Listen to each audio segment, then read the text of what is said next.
Welcome to this special best of edition of the Shared Security Podcast. Today we're rewinding back to September 2020 when schools were getting hit with ransomware, Google Chrome was rolling out ad blocking updates, and Microsoft was warning about foreign election interference. What's striking is how little has changed since then. Schools are still prime targets for cyber attacks, online ads remain a security and privacy risk, and election security continues to dominate the headlines.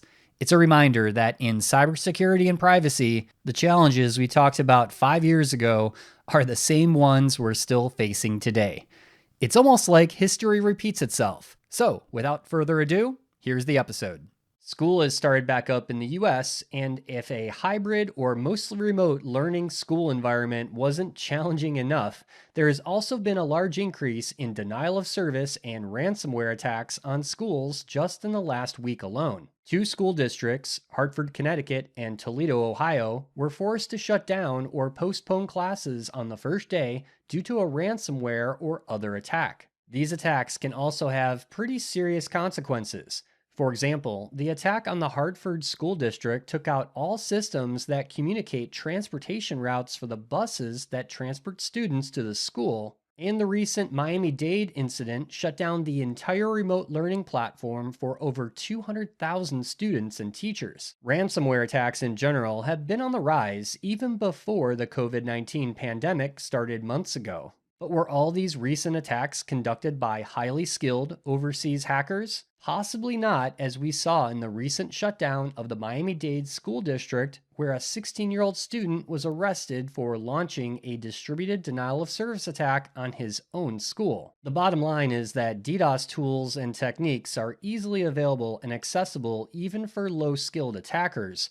or what we call in the industry, script kiddies. I mean, hacking your school district is a great way to get yourself a day off for you and your friends, right? Google announced a new feature in the Google Chrome web browser that will automatically unload ads that use excessive amounts of system resources. This move is an effort to reduce CPU and network usage, which can lead to performance issues. Resource-heavy ads are known for causing web pages to load slower and can have the side effect of draining the battery on your phone or even gobbling up mobile data, which is especially concerning for those without unlimited data plans. This recent feature is also a great privacy benefit, and that's the prevention of many different privacy-violating ads and behaviors, such as ad scripts that mine cryptocurrency, loading large and poorly compressed images, and loading large video files before a user gesture. Google says that this new feature will be available in version M85, slated for release later in September. Microsoft said last week that hackers with ties to Russia, China, and Iran are attempting to attack people and groups involved with the 2020 US presidential election. And these attacks are not just focused on one particular candidate.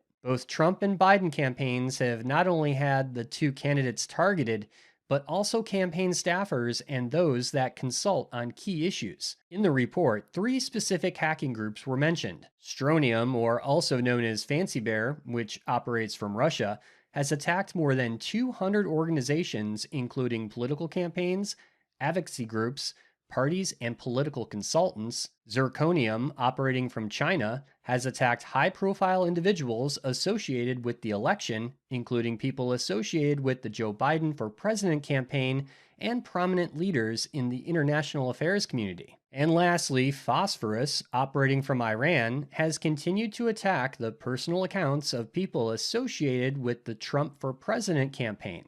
Microsoft also stated that the majority of these attacks were unsuccessful due to Microsoft's built-in security tools and that they have notified affected users. This latest report from Microsoft shouldn't be a surprise here.